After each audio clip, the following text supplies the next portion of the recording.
Hello everyone, welcome back to গল্প কথা। আজকের এপিসোডে যে ঘটনাগুলি আছে বেশ কিন্তু ভয়ের, এবং আমি বলতে চাই ঘটনা যাওয়ার আগে আমাদের চ্যানেলের রিচ অনেকটাই কমে গেছে, অনেকের কাছে এই ঘটনা পৌঁছাচ্ছে না। আমি তাই বলবো তোমরা অবশ্যই কিন্তু চ্যানেলটি সাবস্ক্রাইব করে গল্প কথার পাশে থাকো, এবং আগের এপিসোডটা যারা যারা শোনোনি অবশ্যই কিন্তু শুনে জানিও তোমাদের কেমন লাগছে। এবং সকলকে একটা রিকোয়েস্ট করবো, প্লিজ লাইক আর কমেন্টটা করতে কিন্তু ভুলো না, কারণ তোমরা যদি লাইক কমেন্ট আর সাবস্ক্রাইব না করো তাহলে ঘটনার রিচ অনেকটাই কমে যায়। আজকের এপিসোডে প্রায় 3টি ঘটনা আছে, 3টি ঘটনায় বেশ ভয়ের। প্রথম যে ঘটনাটি আছে, ঘটনাটি পাঠিয়েছে আমাদের হোয়াটসঅ্যাপের মাধ্যমে। চাইলে তোমরাও আমাকে হোয়াটসঅ্যাপের মাধ্যমে ঘটনা লিখে পাঠিয়ে দিতে পারো, ডিসক্রিপশন বক্সে হোয়াটসঅ্যাপ নাম্বার দেওয়া আছে। আজকের প্রথম ঘটনাটি যেভাবে আছে আমি ঠিক সেভাবেই পড়ছি, আশা করব তোমাদের বেশ ভয় লাগবে। নমস্কার দাদা, কিছু কারণের জন্য আমার নামটা আমি গোপন রাখছি। আমি কল্যাণী থেকে বলছি। আমি অপেক্ষায় থাকি গল্প কথা শোনার জন্য। 5 মাস আগে আমাদের পাড়ায় ঘটে যাওয়া একটি ঘটনা বলছি। আগেই বলে রাখি, আমাদের এখানকার বাড়িগুলো একদম গায়ে লাগানো, কোয়ার্টার। আমাদের পেছনের বাড়ির একজন কাকু তাদের পারিবারিক কিছু অশান্তির জন্য হঠাৎ একদিন গলায় দড়ি দিয়ে মরে যায়। অবাক করা কথা হলো, তাদের বাড়িতে তেমনভাবে কোনো শ্রাদ্ধ শান্তি করা হয়নি। কিছুদিন সাধারণভাবেই সব কিছু চলছিল। হঠাৎ একদিন ওই কাকুদের বাড়ি নতুন রং করা হলো। ঠিক তার 3 দিন পরেই অমাবস্যা ছিল। সেদিনটা ছিল শনিবার। সেদিন আমি আমার ঘরে শুয়ে আছি এবং আমার মা রান্নাঘরে কিছু একটা রান্না করছিল। ঠিক রাত 8টার সময় আমাদের পাড়ায় কারেন্ট চলে যায়। অমাবস্যা ভাবে শুধু আমাদের পাড়াটাতেই কারেন্ট চলে যায়। পরের পাড়া এবং আমাদের সামনের বাজারেও কারেন্ট ছিল। কারেন্ট যাওয়ার স্টেন্স সাথেই আমাদের 4টে বাড়ির পরে এক বৌদির প্রবল জোরে জোরে চিৎকার শুরু করে দেয়। আমি কিছু না বুঝে পেরে বাইরে বেরোই এবং আশেপাশের সব বাড়ি থেকেই সবাই বেরিয়ে আসে। কিছুক্ষণ পরে জানতে পারি ওই যে কাকুটা মারা গিয়েছিল সেই কাকুটার বাড়িতে সেদিন যজ্ঞ করা হয়েছিল, এবং সেই নিজের বাড়িতেই সে ঢুকতে না পেরে ওই বৌদিদের বাড়িতে সে ঢুকে বৌদিকে টানতে টানতে বাথরুম থেকে নিয়ে মেরে ফেলার চেষ্টা করছিল। সেদিন বৌদির বাচ্চাদের সমেত তাকে নিয়ে গিয়েছিল এবং গলা টিপে ধরেছিল। ওই চিৎকার শুনে পাড়ার কিছু দাদা এবং কিছু কাকুরা ওদের বাড়ির ওপরে গিয়ে দেখে বৌদি বাথরুমে দেওয়ালে ঠেসে দাঁড়িয়ে, যেন কেউ ওকে ওখানে ঠেসে ধরেছিল। খুবই ভয়তে আমাদের পাড়া সবাই ছিল। বলে রাখি, ওই কাকুটা যেই সুসাইড করেছিল যেই ঘরে, এবং ওই বৌদিদের রান্নাঘরের মুখোমুখি ছিল, মানে বৌদিদের রান্নাঘর থেকে ওই কাকুর ঘরটা পুরো দেখা যেত। গল্পটা হয়তো অনেকটা বড় হয়ে গেল, ভালো লাগলে শুনিও। গল্প কথা পরিবার আরও অনেক বড় হোক। ঘটনাটা কিন্তু বেশ অদ্ভুত ছিল, এবং তোমাকে আমি রিকোয়েস্ট করব এরকম ঘটনা আরও গল্প কথায় লিখে পাঠাও। এবং বলে রাখি, তোমরাও গল্প কথায় ঘটনা লিখে পাঠাও, কারণ তোমরা যদি গল্প কথায় ঘটনা লিখে না পাঠাও তাহলে কিন্তু ভালো ভালো ঘটনা তোমাদেরকে পড়ে শোনানো সম্ভব নয়। এবং যেহেতু এই সময় দাঁড়িয়ে বাংলা কমিউনিটিতে এরকম অনেক চ্যানেল চলে এসেছে যেখানে অনেক বড় বড় এপিসোড শোনানো হয়, যেখানে পডকাস্ট করা হয়, বা যেখানে এক একটা ঘটনার ডিউরেশন থাকে 50 মিনিট, 1 ঘন্টা, 1.5 ঘন্টা, এমনকি 2 ঘন্টাও থাকে। সেখানে আমাদের গল্প কথা চ্যানেলের রিচ একদম ডাউন হয়ে গেছে, কারণ আমাদের ঘটনার লেন্থ অনেকটাই ছোট, 20 মিনিট 21 মিনিটের ঘটনা অনেকেই শুনতে চায় না। তবে আমি চেষ্টা করি যাতে ভালো ঘটনা পাই, যাতে তোমাদের ভালো ঘটনা শোনাতে পারি। কেমন লাগলো প্রথম ঘটনাটি অবশ্যই কিন্তু কমেন্ট এবং লাইক করে দাও, কারণ তোমরা যদি লাইক আর কমেন্ট না করো তাহলে তাহলে কিন্তু ঘটনার রিচ অনেকটাই কমে যায়, অনেকের কাছে ঘটনা পৌঁছায় না, যেটা বিগত এক সপ্তাহ ধরে হয়ে চলেছে। আমাদের গল্প কথা পরিবারের সাবস্ক্রাইব এবং ঘটনার রিচ অনেকটাই ডাউন হয়ে গেছে, যেটা মাঝে মাঝেই আমাদের চ্যানেলে দেখা যায় এবং তোমরা পরবর্তী সময় সেটা ঠিক করে দাও। আমি আশা রাখবো তোমাদের ওপর যাতে এই জিনিসটা, এই প্রবলেমটা আবার ঠিক হয়ে যায়। চলে যাচ্ছি আজকের দ্বিতীয় ঘটনায়। আজকে যে দ্বিতীয় ঘটনাটি আছে সেটাও বেশ অদ্ভুত এবং বেশ ভয়ের। আশা করব তোমাদের ভালো লাগবে। আজকে যে দ্বিতীয় ঘটনাটি আছে লিখেছে অন্বেষা দত্ত মজুমদার। তিনি ঘটনাটি যেভাবে লিখেছে আমি ঘটনাটি ঠিক সেভাবেই পড়ছি, আশা করব ভালো লাগবে। আজ যে ঘটনাটা তোমাদের বলবো সেটা আমি দিদার মুখে শুনেছিলাম। হয়তো খুব ছোট একটা ঘটনা, কিন্তু তাও এই ঘটনাটা শুনে আমি বেশ ভয় পেয়েছিলাম। দিদার মামার বাড়ির ছাদ নাকি বিশাল বড় ছিল। দিদার মামারা প্রতি ভোরে নিয়ম করে ব্যায়াম করতেন ছাদের ওপর। ছাদের চিলে কোঠায় তাদের ব্যায়ামের সব জিনিস রাখা থাকতো, মানে ওই যা যা লাগে আর কি। যদিও আমার ওই সম্পর্কে বিশেষ কোনো ধারণা নেই। আর রাখা থাকতে খুব ভারী ভারী কিছু বলগুলো দিয়ে কি করতো আমি জানি না। প্রতি রাতেই দিদার মামার বাড়ির সকলে ছাদের ওপর থেকে ভীষণ অদ্ভুত ধরনের আওয়াজ পেত। রাত যত গভীর হতো ওই আওয়াজ বাড়তে থাকতো। কেউ যেন ছাদের ওপরে ভারী জিনিস ফেলছে। বল গড়িয়ে দিলে যেমন আওয়াজ হয় কিছুটা ওই রকম। রাতে চোর এসেছে কিনা এই ভেবে সকলে ছাদে যেত, কিন্তু না, চোর ঠোর কিছুই নেই, ছাদের কেউই নেই। কিন্তু এই অদ্ভুত আওয়াজগুলো কি করে হয় তাহলে? একটা সময় এই ব্যাপারটা নিয়ে বাড়ির সকলেরই বেশ চিন্তিত এবং ভীতস্তত হয়ে পড়ে। দিদার এক মামা ছিলেন ভীষণ সাহসী। উনি একদিন আবারও ওই ভয়ানক আওয়াজ পেয়ে বিষয়টি প্রত্যক্ষ করবার জন্য রাতের বেলা গেলেন ছাদে। বেশ কিছুক্ষণ পর তিনি দেখলেন ওই ভারী বলগুলো ছাদের ওপর নিজে নিজেই গড়িয়ে পড়ছে। কিন্তু বল তো এতটা জড় পদার্থ, ওকে কেউ গড়িয়ে না দিলে গড়াতে পারবে না। আর চোর যদি কিছু চুরি করতে আসে তাহলে নিশ্চয়ই এত আওয়াজ করে সবাইকে জানিয়ে চুরি করবে না। তার পক্ষে এত তাড়াতাড়ি পালানো সম্ভব না। তিনি অবশ্য কোনো মানুষকে দেখতে পাননি, কিন্তু বলগুলো নিজে নিজে গড়িয়ে নিজে আবার থেমে গেল। কোনো মানুষ নেই, কিন্তু এরকম অদ্ভুত ঘটনা ঘটলে ভয় তো হবেই, এটাই স্বাভাবিক। সে যতই সাহসী হোক না কেন। দিদার মামা এইসব দেখার পর চুপচাপ নিচে নেমে এলেন। বাড়ির সব জানার পর সবাই অবাক হলো, সেই সাথে ভয় তো পেলই। তারপর বাড়িতে একটা পুজো দিতেই এরকম নাকি আর কখনো হয়নি। তবে এটা যদি এখানেই শেষ হয়ে যেত তাহলে হয়তো ব্যাপারটা আমি আজ বলতাম না। এর ঠিক কদিন পরে আমার মামা ছাদে যায়। ছাদে গিয়ে সেদিন গরমকাল ছিল। আমার মামা হঠাৎ খেয়াল করে যে আমাদের ছাদের যে ব্যালকনি আছে এবং তার ওপরে ন্যাড়া ছাদে কেউ যেন পা ঝুলিয়ে বসে আছে। মামাকে দেখা মাত্রই সে কার্নিশ পেয়ে নিচে নেমে গেল, ঠিক উল্টোভাবে। এটা দেখার পরে মামা প্রচণ্ড ভয় পেয়ে যায়। কি করবে বুঝে উঠতে পারে না। সঙ্গে সঙ্গে নিচে চলে গিয়ে সকলকে ঘটনাটা খুলে বলে এবং সকলে ছাদে যায়। এবং ছাদে গিয়ে সবাই অদ্ভুত একটা জিনিস লক্ষ্য করে, কারো পায়ের ছাপ। তবে সেই পায়ের ছাপটা সাধারণ কোনো মানুষের নয়, কারণ কোনো মানুষ যদি সত্যি ওখান দিয়ে যেত তাহলে তার দুটো পায়ের ছাপ পড়বে, কিন্তু সেখানে একটি মাত্র পায়ের ছাপ ছিল, তাও সেটা উল্টো দিক করে ঘোরানো। এরপরে আমার মামারা সেই বাড়িতে যজ্ঞ করে এবং যজ্ঞ করার পরে আস্তে আস্তে সব কিছু ঠিক হতে থাকে। তবে কেন ওরকমটা হয়েছিল এই 2024-এও দাঁড়িয়ে এই কথা আজও অচেনা। মামার বাড়ি আজও আছে, তবে ভগ্নপ্রায় অবস্থা, এখন ওই বাড়িতে কেউ থাকে না। বহু পুরনো দিনের বাড়ি, ছাদ ভেঙে পড়েছে, বাড়িটা একা ওইভাবে পড়ে আছে। হয়তো আজও ওই বাড়ির ছাদে সেরকম শব্দ শোনা যায়, তবে শোনার জন্য কেউ নেই। এটাই ছিল ঘটনা।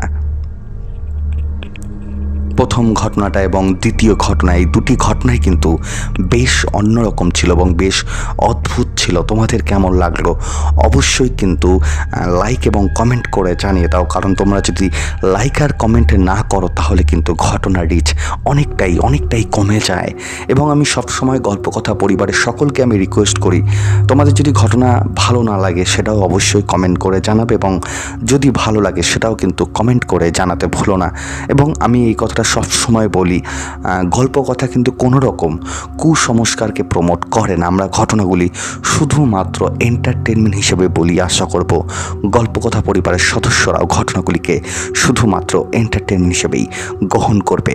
আজকের যে তৃতীয় নম্বর ঘটনাটি আছে সেটাও বেশ অদ্ভুত, এবং আশা করব আজকের তৃতীয় ঘটনাটাও তোমাদের বেশ ভয় লাগবে। তবে তৃতীয় ঘটনা যাওয়ার আগে বলতে চাই, যারা এখন অবধি চ্যানেলটিকে সাবস্ক্রাইব করোনি, প্লিজ চ্যানেলটি সাবস্ক্রাইব করে গল্প কথার পাশে থাকো এবং ঘটনাগুলিকে লাইক এবং কমেন্ট করে জানাতে ভুলো না তোমাদের কেমন লাগছে। চলে যাচ্ছি আজকের তৃতীয় ঘটনায়। আজকে যে তৃতীয় ঘটনাটি আছে বাংলাদেশের একটি ঘটনা, এবং যিনি ঘটনাটি লিখেছে তিনি তার নাম উল্লেখ করেনি। তিনি ঘটনাটি যেভাবে লিখেছে আমি ঘটনাটি ঠিক সেভাবেই পড়ছি। আশা করব তোমাদের বেশ ভয় লাগবে। আজ আমি যে ঘটনাটি বলতে চলেছি, ঘটনাটা বিশ্বাস করা বা না করা একান্তই আপনাদের ব্যক্তিগত ব্যাপার। ঘটনায় যাওয়া যাক। ঈশার নামাজের পর আমাদের ইমাম মসজিদের মাইকে সেদিন বলে দেওয়া হলো, আজকে আমাবস্যা, সালটা 2016। সেদিন মাইকে ইমাম সাহেব বারবার করে বলে দিল, দয়া করে কেউ ঘর থেকে বের হবে না, আর যারা ঘরের বাইরে আছেন তারা তাড়াতাড়ি ঘরে চলে যান। প্রতি আমাবস্যায় এই ঘোষণা দেয় ইমাম সাহেব। এটা শুরু হয়েছিল আজ থেকে 10 বছর আগে। ঘটনায় যাওয়ার আগে আমাদের বাড়ির বর্ণনাটা দিই, সেই যাতে বুঝতে অসুবিধা হয়। আমাদের বাড়িটা মূলত 300 পরিবার নিয়ে গঠিত, অনেক বড় একটা বস্তি। বাড়ির ঠিক মাঝখানে একটা বিশাল পুকুর, পুকুরের 3 পাশে ঘর বাড়ি আর এক পাশে বড় একটা জঙ্গল। ওই জঙ্গলেই মূলত এমন একজন থাকে যার আতঙ্কে প্রতি আমাবস্যায় আমরা ঘর থেকে বের হতে পারি না।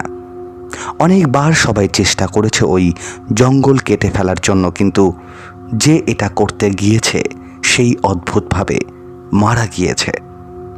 আমাদের বাড়ির মুরব্বীদের মুখ থেকে শোনা, অনেক বছর আগে ওই বাড়িতে একজন নামকরা ওঝা থাকতেন। ওনার বেশ কয়েকজন জিন ছিল, যাদেরকে দিয়ে তিনি বিভিন্ন কাজকর্ম করাতেন, মানুষের চিকিৎসাও করাতেন। সেই জিনগুলো ওঝার কথার অবাধ্য হওয়ার সাহস করত না কখনো, তার প্রতি অনেক অনুগত ছিল। এভাবে চলতে চলতে একদিন ওঝার মৃত্যুর সময় ঘনিয়ে আসলো। মৃত্যুর আগে তিনি তার বসে থাকা সকল জিনকে একত্রিত করে বললেন, আমি মারা যাব, তবে তার আগে আমি তোমাদের সবাইকে মুক্ত করে দিয়ে গেলাম। এখন তোমরা যে যার মতো কাজ করতে পারো, যেখানে খুশি যেতে পারো, তবে মনে রাখবে তোমাদের দ্বারা যেন কারো ক্ষতি না হয়। তারা ওঝার কাছে প্রতিজ্ঞাবদ্ধ হলো কখনো কারো ক্ষতি করবে না, এবং যে যার মতো চলে গেল। কিন্তু একজন গেল না, সেখানেই ঠায় দাঁড়িয়ে রইল। আসলে সে ছিল অন্ধ, চোখে দেখতে পেত না। ওঝা বললেন, তুমি গেল না কেন এখনো? তুমিও মুক্ত। তখন সেই অন্ধ জিন বলল, মনিব, আমি আপনার প্রতি কৃতজ্ঞ আমাকে মুক্ত করার জন্য, কিন্তু আমি তো চোখে দেখতে পাই না। এই বাড়িতে আমি অনেক দিন ধরেই আছি, তাই এই বাড়ির অলিগলি আনাচে কানাচে সব আমার মুখস্থ। বাইরে দুনিয়ায় গেলে আমি কিছুই বুঝবো না, তাই আমি চাই আমাকে এই বাড়িতেই বন্দি করে দিয়ে যান, যাতে আমি বাড়ির সীমানার বাইরে যেতে না পারি, যাতে এখানেই আমি থাকতে পারি সব সময়। ওঝা বললেন, সেটা সম্ভব নয়। তুমি এখানে থাকলে মানুষ হঠাৎ করে তোমার সামনে পড়ে গেলে খুব ভয় পাবে। আর এমন কি গ্যারান্টি আছে আমি মারা যাওয়ার পর তুমি মানুষের ক্ষতি করবে না? সেই জিন বলল, আমাকে বিশ্বাস করুন মনিব, আমার দ্বারা কারো কোনো ক্ষতি হবে না। আমি আপনার কাছে ওয়াদা করছি, দয়া করে আমাকে এই বাড়িতে থাকার অনুমতি দিন। তখন ওঝা তার কথা মেনে নিয়ে চিরদিনের জন্য তাকে আমাদের বাড়িতে বন্দি করে দিয়ে গিয়েছিল। সত্যি সে কখনো কারো ক্ষতি করেনি। রাতের বেলা সে তার মতো ঘরে ঘুরে বেড়াতো আর আমাদের পুরো বাড়িতে ঘুরতো।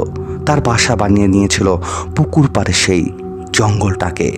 রাতের বেলা আমরা কখনো তার সামনে পড়ে গেলে চুপচাপ এক জায়গায় দাঁড়িয়ে থাকতাম। যেহেতু সে চোখে দেখতে পায় না, তাই আমাদের পাশ কাটিয়ে আস্তে করে চলে যেত। কেউ যদি তাকে দেখে ভয় চিৎকার করে উঠত, তাহলে সাথে সাথে অদৃশ্য হয়ে যেত, কোনো প্রকার ক্ষতি না করেই। আমি গালিব নিজে তাকে 3 বার দেখেছি। প্রথমবার দেখেছিলাম আমার মৃত দাদির রূপ ধরে শাড়ির লম্বা আঁচল মাটিতে টেনে টেনে হেঁটে বেড়াচ্ছে। আমি কোনো কথা না বলে রোবটের মতো দাঁড়িয়েছিলাম। সে আমার সামনে দিয়ে হেঁটে হেঁটে সেই জঙ্গলের দিকে চলে গেল। কিন্তু ঘটনা শুরু হয় একটা অনিচ্ছাকৃত অ্যাক্সিডেন্টের মাধ্যমে আজ থেকে 10 বছর আগে। সেদিন ছিল বর্ষাকাল, চারিদিকে ছুঁই ছুঁই পানি। পুকুরের পাশে সেই জঙ্গল প্রায় হাঁটুর সমান পানি হয়ে গিয়েছিল। আমাদের বাড়ির একজন লোক রাতে মাছ শিকার করার জন্য বেরিয়ে গিয়েছিল। তার নাম ছিল জাব্বার। আমরা তাকে জাব্বার কাকা বলে ডাকতাম। যেটা নিয়ে মাছ শিকার করে সেটাকে আমাদের গ্রামের ভাষায় ট্যাডা বলা হয়। ট্যাডা দিয়ে মূলত অনেকগুলো চোকা চোকা লোহার কুঞ্চি থাকে। রাতে যখন মাছ ঘুমানোর জন্য পানির কিনারায় আসে, তখন সেই ট্যাডা দিয়ে আঘাত করে মাছ শিকার করা হয়। জাব্বার কাকা ট্যাডা আর টর্চ লাইট নিয়ে মাছ ধরার জন্য সেই পুকুর পাড় ঘেঁষে হাঁটতে হাঁটতে সেই জঙ্গলের দিকে চলে যায়। সেই ছিল প্রচণ্ড সাহসী একজন মানুষ। আর সে জানতো বাড়িতে যে জিন আছে সে কারো ক্ষতি করবে না, তাই তার কোনো ভয় ছিল না। সেই জঙ্গলের দিকে চলে গেল। ভালোই মাছ পাচ্ছিল। হঠাৎ লাইটের আলোতে তার চোখে পড়ল গাছের শেকড়ের কাছে এক বিশাল আকৃতির মাছ। সচরাচর এত বড় মাছ এই হাঁটু সমান পানিতে আসার কথা না। উনি এটা না দেখে আর লোভ সামলাতে পারল না। সোজা ট্যাডা দিয়ে আঘাত দিল মাছটার চোখ বরাবর। মাছটা মানুষের মতো চিৎকার করে উঠল এবং অনেক ছটফট করতে লাগলো। উনি নিজের হাতে ট্যাডা ধরে রাখতে পারছিলেন না। ছটফট করতে করতে এক পর্যায়ে মাছটা ট্যাডা থেকে ছিটকে গেল এবং চিৎকার করতে করতে কোথায় যেন মিলিয়ে গেল। জাব্বার কাকা ট্যাডাটা উঁচু করে তার কুঞ্চিগুলোর দিকে লাইট মেরে দেখল 3টে কুঞ্চিতে রক্ত লেগে আছে। তার মানে মাছটার চোখে 3টে কুঞ্চি বেঁধে গিয়েছিল। ওনার কেমন যেন লাগছে, বারবার মনে হচ্ছে কিছু একটা তো হয়েছে। আশেপাশে কেমন অদ্ভুত একটা নিস্তব্ধ নেমে এসেছে। তাই তাড়াহুড়ো করে সেদিন চলে এলো বাসায়। বাসায় আসার সাথে সাথে ওনার প্রচণ্ড জ্বর উঠল গায়ে। কোনো রকম ওষুধ খেয়ে সেদিন রাত পার করে দিল। রাতের ঘটনা শুধু তার মায়ের সাথেই শেয়ার করলো। তার মা তাকে দোয়া দুরুদ পড়ে ফু দিয়ে দিল। তার পরের দিন সকালের ঘটনা, তাদের নতুন বিল্ডিংয়ের কাজ চলছিল। নিচে রাজমিস্ত্রিরা কাজ করছিল আর উনি নির্মাণধীন ছাদের কিছু কাজ করছিল। হঠাৎ একজন মিস্ত্রি চিৎকার করে বলল, জব্বার ভাই ছাদ থেকে পড়ে গিয়েছে। সবাই দৌড়ে গিয়ে দেখলো, সেখানে গিয়ে দেখলো নিচে পড়ে থাকা 3টে রডের খণ্ড তার চোখ ভেদ করে মাথার পেছন দিয়ে বেরিয়ে গেছে এবং সেই সাথে সাথেই সেখানে মারা যায়। রাতে যেমন 3টে ট্যাডার কঞ্চি সে মাছের চোখে বেঁধেছিল, ঠিক সেইভাবেই তার মৃত্যু হলো। তার মৃত্যুতে পুরো পরিবার শোকের ছায়া নেমে হলো। জাব্বার কাকার মা পরে সবাইকে বলছিল যে রাতে কি হয়েছিল। এটা শুনে মসজিদের ইমাম বলেছিল, এটা কোনো সাধারণ মৃত্যু নয়, কেউ তাকে মেরে ফেলেছে প্রতিশোধ নেওয়ার জন্য। সবার সন্দেহ হলো বাড়িতে থাকা সেই অন্ধ জিনের ওপর। ইমাম সাহেব বলেছিল সে কারো ক্ষতি করবে না, হঠাৎ করে এমনটা কেন করবে? নিশ্চয়ই এর পেছনে অন্য কোনো বদ জিন আছে। তাই সবার অনুমতি নিয়ে ইমাম সাহেব সেই অন্ধ জিনকে হাজির করার পরিকল্পনা করলো, যাতে তার কাছে জিজ্ঞাসা করা যায় এর পেছনে কি আছে। ইমাম সাহেব বলল তাকে হাজির করতে হলে একজন সাহসী যুবক লাগবে যার শরীর তাকে হাজির করাবে। কেউ ভয়ে রাজি হলো না। আমি এটা করতে চাইলে ইমাম সাহেব বলল 18 বছরের ওপরে কাউকে এটা করতে হবে। তখন আমার বয়স ছিল 15 বছর, তাই আমি করতে পারিনি। অবশেষে আমার চাচাতো ভাই সজল এই কাজ করতে রাজি হয়। তার বয়স ছিল 20 বছর। রাতে সব আয়োজন করা হলো তাকে হাজির করার। উঠোনের মাঝে গোল করে দাগ কাটা হলো। সজল ভাই আর ইমাম সাহেব সেই দাগের মাঝখানে বসলো মুখোমুখি। দুজনের মাঝে একটা মোমবাতি রাখা হলো নিভানো অবস্থায়। ইমাম সাহেব সজল ভাইকে বলল, তোমার শরীর অনেক ভারী হয়ে যাবে, সে তোমার মাঝে প্রবেশ করলে ভুলেও চোখ খুলবে না আমি বলার আগে পর্যন্ত। যখন এই নেভানো মোমবাতিতে নিজে নিজেই আগুন জ্বলে উঠবে তখন সে তোমার শরীরে প্রবেশ করবে। ভয় পাওয়া যাবে না, মন শক্ত রাখতে হবে। ইমাম সাহেব সব কিছু বুঝিয়ে সজল ভাইয়ের হাত ধরে বিড়বিড় করে কিছু পড়তে লাগলো। বাড়ির সবাই কৌতূহল চোখে গোল দাগের চারপাশে অপেক্ষা করছে। হঠাৎ চারিদিকে দমকা বাতাস বইতে শুরু করলো। পুরো বাড়ি বিদ্যুৎ চলে গেল। ঘুটঘুটে অন্ধকার ছেয়ে গেল চারপাশে। ইমাম সাহেব আগেই বলে দিয়েছিল কেউ যাতে মোবাইলের লাইট বা টর্চ না চালায়, তাই অন্ধকারে সবাইকে একে অপরের হাত ধরে দাঁড়িয়ে রইল। হঠাৎ সেই নেভানো মোমবাতিটা জ্বলে উঠল। সজল ভাই গোঙানির মতো আওয়াজ করে বলতে লাগলো। ইমাম সাহেব বলল, তুমি কে? সজল ভাইয়া অন্যরকম কণ্ঠ করে বলল, আমি শত শত বছর ধরে এই বাড়িতে থাকা অন্ধ জিন। আমাকে কেন ডাকা হয়েছে এখানে? ইমাম সাহেব বলল, আজ সকালেই জাব্বার নামে একজন লোক মারা গিয়েছে ছাদ থেকে পড়ে। সবাই বলছে এটা সাধারণ মৃত্যু ছিল না, জিনরা নাকি তাকে মেরেছে। আপনি এই ব্যাপারে কিছু জেনে থাকলে আমাদের বলেন। সে এবার ভয়ঙ্কর একটা হাসি দিয়ে বলল,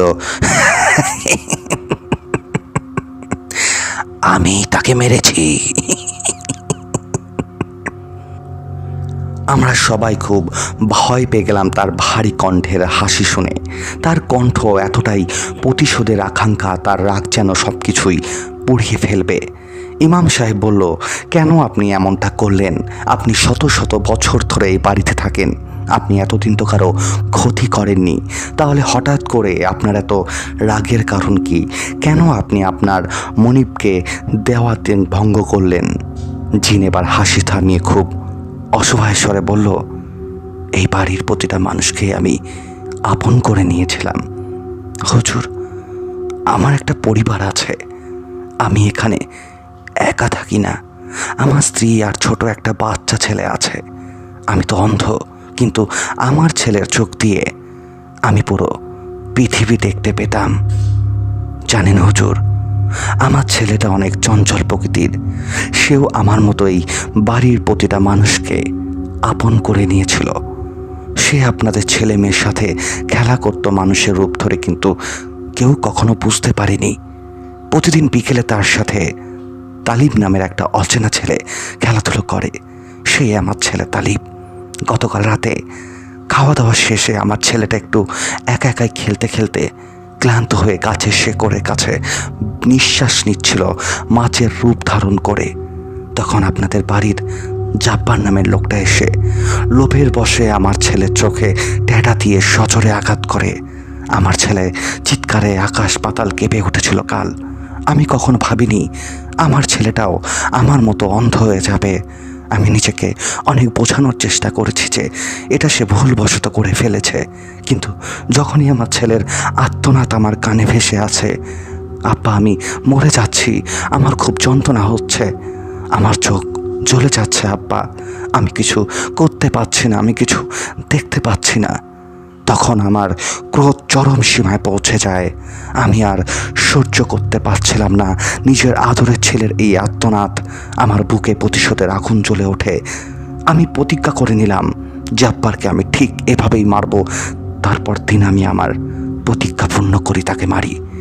এই বলে চিন্তা ফুপিয়ে ফুপিয়ে কান্না করতে লাগলো আর বলতে লাগলো, আমার ছেলেটাও আমার মতো অন্ধ হয়ে গেল, আমি বাবা হয়ে এটা কিভাবে মেনে নেব। সেখানে থাকা সবার চোখেই পানি এসে গেল। হোক সে জিন, তবু সে একজন বাবা।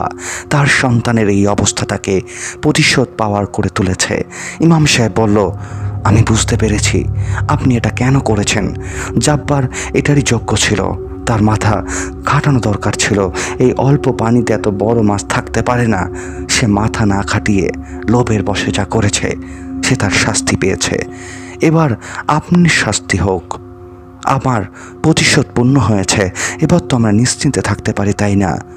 জিন অদ্ভুত একটা হাসি দিয়ে বলল, আমার প্রতিশোধ পূর্ণ হয়নি হুজুর। আমি প্রতিজ্ঞা করেছি প্রতি অমাবস্যায় এই বাড়ির একজন করে মানুষকে আমি মেরে ফেলবো, আর আমার ছেলের চোখের বদলে আর আমার প্রতিজ্ঞা আমি পূরণ করেই ছাড়ব। ইমাম সাহেব তখন বলল, এটা তো ঠিক নয়। যে আপনার ছেলের ক্ষতি করেছে সে তো মারা গেছে, তাহলে অন্য মানুষের হত্যা করা আপনার জন্য অনেক বড় পাপ। এটা আপনি করতে পারেন না। জিন এবার খপ করে ইমাম সাহেবের গলা চেপে ধরে বলল, এখন আমার ভাবার সময় নেই কোনটা ভালো কোনটা খারাপ। আমার ছেলের চোখের জন্য প্রতি অমাবস্যায় একজনকে বলি দেব আমি। এটাই আমার শেষ কথা। আজকের অমাবস্যা ভুলে গিয়েছিস তাই না? যে গিয়ে দেখ, তোদের কবরস্থানের পাশে একজনকে মেরে ফেলে রেখেছি। এটা কেবল শুরু। এই বলে অট্টহাসি দিয়ে সজল ভাইয়ার শরীর থেকে চলে যায়। সজল ভাইয়া জ্ঞান হারিয়ে মাটিতে পড়ে গেল। সবাই তাকে ধরে ঘরে নিয়ে মাথায় পানি দিতে লাগলো। এদিকে ইমাম সাহেব আর কয়েকজন গেল কবরস্থানের পাশে। ওটা ছিল আমাদের পারিবারিক কবরস্থান। সেখানে গিয়ে দেখলো সত্যি সত্যি একজনকে মেরে ফেলে রাখা হয়েছে। তার চোখেও 3টা লোহার খণ্ড ঢোকানো। সে ছিল আমার পাশের ঘরের আলমগীর কাকা। এবার আমাদের শান্তশিষ্ট বাড়িটা আতঙ্কে নেমে এলো। সেই থেকে অমাবস্যা আসলেই ইমাম সাহেব মাইক দিয়ে ঘোষণা দেয়, কেউ যেন বাড়ির বাইরে না যায়। তাকে বাড়ি থেকে তাড়ানো সম্ভব ছিল না। তাকে তাড়ানোর জন্য শহর থেকে বড় একজন কবিরাজ আনা হলো। সব কিছু এসে সব কিছু পর্যবেক্ষণ করে বলেছিল তাকে এখান থেকে তাড়ানো সম্ভব নয়, কারণ সেই ওঝা নিজের চুল দ্বারা তাকে বন্দি করে গিয়েছে। এখন তাকে তাড়াতে হলে আমাদের সেই ওঝার চুল লাগবে। এটা কখনো সম্ভব নয়, কারণ সে অনেক আগেই মারা গেছে। তাই এই জিনকে কিছু করা যাবে না। তবে একটা ভালো দিক হলো, আগে যেমন সবসময় সেই জিন দেখা যেত ঘুরে বেড়াতো, এখন আর তেমনটা দেখা যায় না। শুধু অমাবস্যা রাতেই তাকে দেখা যায়। অন্য সময় মাঝে মাঝে তাকে দেখা যেত কোনো না কোনোভাবে সে হাজার শতকর্তা সত্ত্বেও কাউকে মেরে ফেলে। এটা কখনো হয়ে আসছে, এই ভয় অনেকেই আমাদের বাড়ি ছেড়ে চলে গিয়েছে অন্য কারো বাড়ি।